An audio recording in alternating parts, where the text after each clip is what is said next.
So we focus on building point-to-point and point-to-multipoint wireless products. In the past, you saw a lot of vendors that would do everything. So they would do microwave, they would do 70, 80 gig, they would do 5 gig. The trend in the industry now is to go back to specialized companies again, to focus on a certain segment of the market instead of trying to do everything. Because if you try and do everything, you will never be good at one thing. And that's where Repeatit would probably be one of the first companies that realized that in 2001, when the company was founded, to focus on purely wireless outdoor, purely point-to-point and point-to-multipoint for leased line replacements and for scenarios where you don't have a grid. For example, a CCTV environment where you install CCTV cameras on a lamp pole and don't have fiber or copper to the lamp pole, which is most of the times that's the case. And that's where we've been pretty much focusing on. We started actually being funded by a UK pension fund, and then a management buyout took place in 2003. So we paid out the UK pension fund and are now managing the company as a SRI owner and SRI privately funded company. So we don't have venture capital in the company, which is great for me because I don't have to report every second day to the board. And it's also good because it helps us to focus on long term. So there's no one chasing me for short-term successes, which typically lead to a situation where you do stupid things. It helps to stay focused on the long-term run and on the long-term business instead of just trying and hunt everything down for the quarterly revenues. By now, we are a global company, so the headquarters is still in Stockholm, but we have offices all over around the world now, which is mainly sales and support offices supporting the local regional markets. One of the unique things about Repeatit is that we are one of the few manufacturers that kept not only the development, but also the manufacturing in Europe. So everything you get from Repeatit is not only developed, but also manufactured in Sweden. For us, that is a very critical differentiator because it helps to control quality. I don't have to send my engineers on a 2-day flight to solve something. They just have to walk 5 meters from the development office to the manufacturing area. And that is, for us, we realized over the years, that is a very critical thing to do. That helps you as a customer as well because it makes us confident enough to give you a 2-year standard warranty and to extend our warranty to whatever time you need if required for certain projects. The average we see is like a requirement for 3-year warranty because that's the time IT equipment is being written off. But we also have projects where we have to give like a 7 or 8 year warranty for government projects, for example, in the Middle East. On top of that, we managed to design our hardware in quite a robust way. So most of the products have IP67 ratings. You've got optional IP68 ratings. What it means is you can basically take a link, put it in the water, take it out again, and it would still work. So that's the kind of rating you want if you have a critical project for CCTV, for offshore, or even for wireless ISPs where you don't want your links to fail.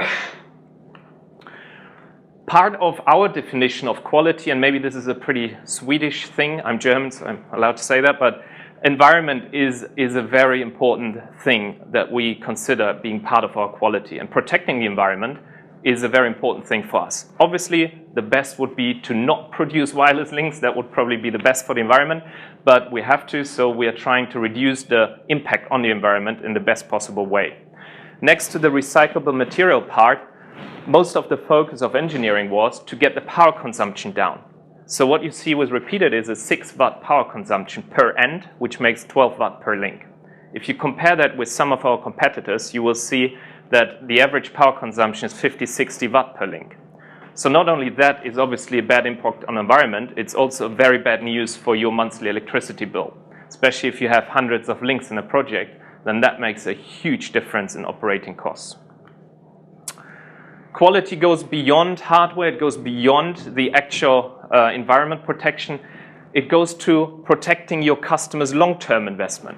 And that's again something which is probably related to the fact that we are very long-term thinking.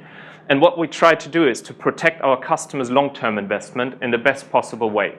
And the most simple way to do it in the wireless field is to not charge your customers for software upgrades.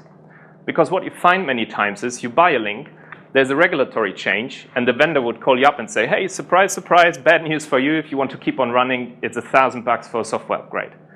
We don't do that. Even though 95% of my cost actually goes into software development. This is a software-defined radio, so whatever we develop is usually in software. To give you an example, beginning of last year, our point-to-point links would only be capable of doing 190 megabits throughput. We increased that by introducing new modulation to 245. And even that capacity increase, we provided free of charge to the complete installed base. So it's kind of a lifetime product, lifetime software maintenance and upgrade guarantee we are giving. And every product I'm going to show you in the coming slides, every feature we have is already inbuilt. There's not AES encryption, we don't charge for that. There's no software upgrades for capacity. You will always get the full-blown product from the start.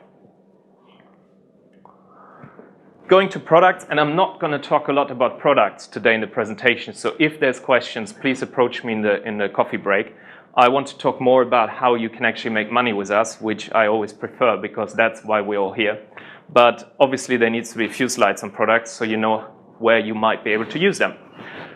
In principle, we have divided the portfolio in two different platforms. One is the so-called Trinity platform. This is our point-to-point products in 3 gigahertz, 5 gigahertz, 4.9, 6 gigahertz, and point-to-few. We call it point-to-few because this is not a product you would use as a point-to-multipoint solution for a wireless ISP. This is a solution where you have, for example, a few point-to-point links and a base station, and then maybe 5 cameras connected to that base station. That's why it's point-to-few. It's a TDD solution, so the traffic is time slot assigned. It's not a dynamic traffic assignment, which has the huge advantage, for example, in a CCTV environment, that when a camera breaks, what they typically do is they start bursting a lot of traffic in the network. If you have one camera connected to a cluster of 8 cameras on one base station, and one camera starts polluting the network, the whole cluster will go down. With a time slot assigned solution, that cannot happen because that subscriber that connects the camera will never be able to go above the assigned time slots. And that's why this solution typically is targeted at public safety applications, video surveillance, border control, or ISP and carrier backhauls, where you always have to guarantee a certain amount of traffic going through. Doesn't matter what happens in the rest of the cluster. The Infinity solution is the solution we always recommend to use for the typical wireless ISP scenario, for example, in the rural area or even in dense city areas, where you need to connect hundreds of customers to a base station and provide them with a leased line replacement or with a broadband, DSL, whatever type of service. This is dynamically assigned traffic, so here you don't want to assign the traffic to one person because that person might be, let's say, sleeping while the other person next door wants to be a heavy user on broadband. So you want the hardware to allow to assign the traffic depending on who needs it at the time. When we start with Trinity, there's 3 slides about the technology itself. This is a typical use case scenario. So you've got a wireless point-to-point link, maybe going back to the central control station of a video surveillance project. You've got multiple cameras connected here to one Trinity base station, and maybe one going to a single base station. What you will find is these systems are typically built in dense city areas because video surveillance in an area where no one lives doesn't make sense. And in these dense city areas, the 5 gigahertz spectrum typically is quite polluted. So what you need is a very spectrum efficient solution that allows you to use the spectrum that's still available in the most efficient way. And what we've done is, and I'm going to show it to you on an example, we've designed a solution that's called GPS synchronization. It's a sync master that allows you to run the network you see here on the same channel without any self-created interference. How exactly that works, I will show you in the next slide. Generally, the Trinity technology, the key patented technologies we've implemented is the airtime. That's a Repeatit patent that basically is nothing else than commanding the links within microseconds when to send and when to receive in the most efficient way, which means you don't lose net throughput or latency by radios that don't really know what they're doing. Packet heal goes into a similar direction. It's a 3-step process to avoid that when there's a lost packet on a longer link, for example, that your link capacity goes down by trying to recover from that lost packet. So it's an early detection of lost packets, it's resending it in the correct order, and then basically retransmitting it in the correct order already.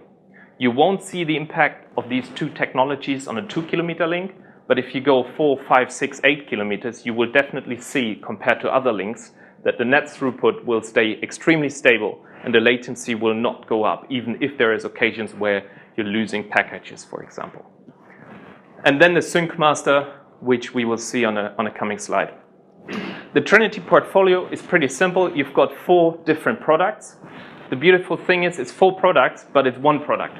It's the same platform, same web interface, same features, which means if you have spec'd our products into a tender, or if you've trained your technical staff, they will always be able to deploy the whole portfolio, but because they only need to be trained on one product.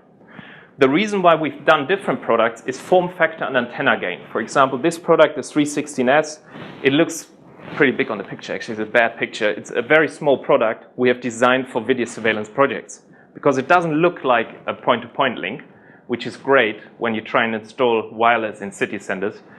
You know, people get really crazy about pollution, you know, the frequencies, and oh my God, it's radio, I have headaches.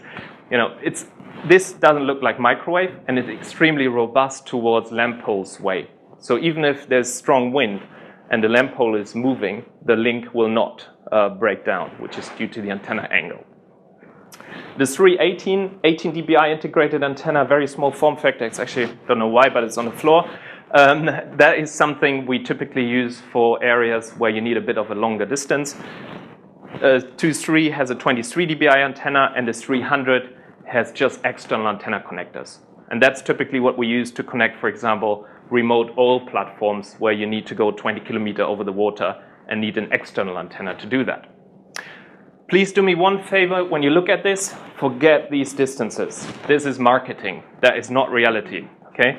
This just is an indication of how good the components are we use, but it's nothing I would ever recommend you to do. Please don't try and install a 5 GHz link on 170 kilometers. You will definitely fail. The real distances on the 316, for example, I would recommend that product 8-10 kilometers in the UK. 318, I would probably go up to 15-18 kilometers. 2.3, I would probably go up to 30-35 kilometers. And then everything beyond that, I would use the Trinity 300 with external antennas. That's the realistic numbers, so please don't try and do that. These products have all features implemented you would expect from a high-tier solution. So you've got quality of service, you can do VLANs, obviously. You've got latencies of 2 to 4 milliseconds, so it's like the full-blown thing you get. On top of it, we provide you with a free-of-charge cloud management service. So every link you buy, you can either manage through SNMP, through your existing umbrella management, or you simply sign up in our cloud. You create your account. The server's in Sweden. It's not with the NSA, it's in Sweden. Ex-communist country, so very safe. And you can do network statistics, remote configurations. You get alarms when a link is down. It's a really clever tool. It's limited to 50 licenses. If you need more, write an email. The rest is free of charge. But we limit it because we need to plan our server capacities accordingly. We had it before open, and suddenly people would put like hundreds of links or thousands of links, and from one day to the other, the server capacity was used. So it helps us to plan. But it's free of charge, so don't get irritated by that.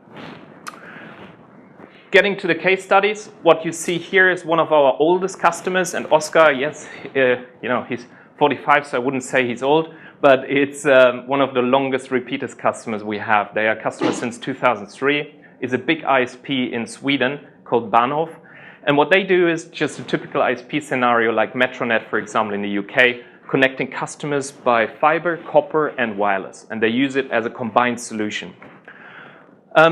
I like this case study because of this picture. This picture is the absolute nightmare for our CTO. When Bahnhof told him what they try and do, he told us the moment that goes live, he's on holidays, because that is 12 5 GHz links on one mast.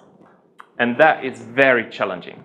I mean, this is Uppsala, which is a city in Sweden, so this is not even some remote place. This is in a city center. And the only reason why they were able to do such a dense installation is two. One is the antenna quality, which is why you can put the links so close to each other. If you use cheap antennas as a vendor, they will pollute the whole spectrum, and you can't do that. You need 2 meters of distance between the links. In this case, the antennas are so good that you can put them so close together because they are really, just going in the direction they're supposed to go. On top of it, they are only using 3 channels for this installation because of the Sync Master, which is a small box powered over Ethernet, has an implemented GPS flat panel antenna, and you can synchronize up to 12 links on one mast with just one unit that costs you probably half an iPhone from a price point of view. And what the Sync Master is doing, it's acting like the brain, because every link on its own would be just stupidly sending and receiving whenever they want. And the Sync Master acts as a brain telling each link when to send and when to receive. And to give you an example, these 3 links obviously run on different channels, but the links going in the other directions run on the same channels like those. And if you have a second installation looking similar to that, let's say 10 kilometers away, the Sync Masters on each side are communicating through GPS, getting the time clock, and then synchronizing multiple sides at the same time. So you could then reuse the same channels on the second mast again. Quite a clever solution, and I definitely recommend you to try it if you plan such an installation. One example, Bradford. This is a CCTV project. The picture is okay. We've got better pictures that we just received yesterday where you can see the links actually being installed on the lamppost. But what they did is, in an area of around about 2.5 square miles, they are covering 300 cameras in the inner city of Bradford and backhauling each of these cameras with a Trinity 316 link back to the fiber network. So they do multi-hopping, they have like 5 links on one traffic light, it's crazy dense installation. And it's only working because of the Sync Master and because of the spectrum efficiency of the radios. And if you want to know more about this, Mark, who's the CEO of NetView, the integrator of that project, he's more than happy to explain you in more detail what he's done, how he's done it, and what his experience was. Germany, I really love this case study because I'm German, I can say it. They are the most bloody anal customer you can imagine. Seriously. I mean, Germans on their own are bad, but these guys, if you think you know your technology, you talk to them and you suddenly realize you have no clue because they will know every bit even before the first meeting. So they do everything they do. Obviously, technology is, it's not about the price of the link. It's like technology. That's all they care about. And what they're doing now is they're rolling out in total 6,000 railway stations throughout Germany with wireless. Not only us, they also have microwave. I think they're using Siglu as well. And what they want to do is they want to connect stations that are either in rural areas, unconnected, and replace leased lines, for example, for big stations like that one, where they pay 10,000 of euros per month to Deutsche Telekom for, like stupid small bandwidth rates, but it's all contracts, so they're trying to replace that now and do most of that with wireless. Nudlux, another example. I never intended to become an expert in fish farming. Unfortunately, I have over the last 12 months. And I can promise you in my next life, I'm going to be the owner of a fish farm because that is just such a good business case. They buy these platforms for the incredible low price of about $40 million. And what they do is they just put it out in the sea, they put some salmons in, and they start feeding it. For 1 kilo of salmon food, you get 1 kilo of salmon, and 1 kilo of salmon is like incredible margin for them. But what they've done up to last year is a bit of a middle-aged thing. When they wanted to feed these fishes, they would go on a boat, go to the fish farm, be like, oh, maybe they need 400 kilo of food today. Maybe not, who knows? Let's just put it in and see what happens. And then they would go back with the boat. Very inefficient. In Italy, great idea to go by boat. In Norway in winter, it's not a good idea, so it's dangerous. Very, very cost intense. What they realized then is maybe there's other ways to do it, so they put underwater cameras now, and when the fish is full, the food will start to dribble to the sea ground. So they know now exactly when to stop feeding, so it's ideal efficiency regarding food and fish kilos. And they don't have to go by boat anymore, because one of the largest fish platform vendors decided to put a Trinity on every fish farm platform. And every new fish farm platform is now being rolled out with a Trinity link inside, going back to the shore, going back to a central control. 2 more slides to go, so we're nearly there. I'm in sales now since about 14 years, and I've never in my life sold a product. I've always sold business cases, because that's what's driving it. The product needs to do what we promise. The product has to be of good quality. But in the end of the day, if there's no business case, then you won't sell products. The business case with Repeatit is that, a few years ago, you would buy a 5 gigahertz link for a few $1,000s. And people would be very happy to pay it because their customers were happy to pay for higher subscription rates or whatever.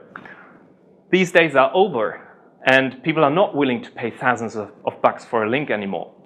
And this is where our business case in Repeatit is to not make any reductions on quality expectations, but actually reduce ourselves in our own expectations to make the product price in a way that you can run a business case on it.